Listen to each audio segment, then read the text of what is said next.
Viewer discretion is advised.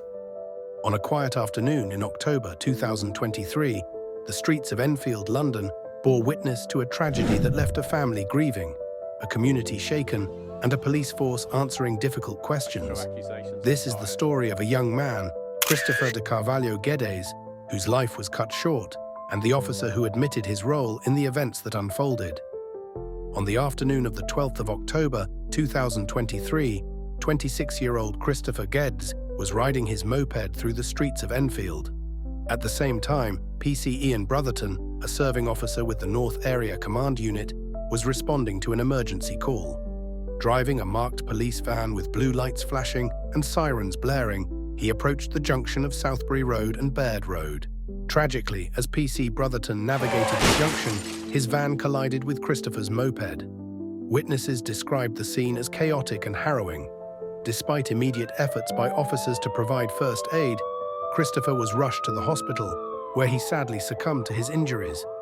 The incident triggered an investigation by the Independent Office for Police Conduct, or IOPC, their role, to uncover the truth behind what went wrong that day. Police officers are granted certain privileges when driving in emergency situations, but with those privileges comes a responsibility to drive with care. According to their findings, PC Brotherton's driving fell below the standards expected of a trained officer. The evidence was clear: Cristopher's death was a result of careless driving. On 3rd January 2025, PC Brotherton appeared at the Old Bailey, where he pleaded guilty to causing death by careless driving. In court, PC Brotherton showed remorse for his actions. But for Cristopher's family, no apology could undo their loss. For the family of Cristopher Guedes, life would never be the same. His loved ones described him as kind, hard-working, and full of life. Detective Chief Superintendent Caroline Haynes, responsible for policing in the Enfield area, extended her sympathy to the family, acknowledging the pain caused by one of their own.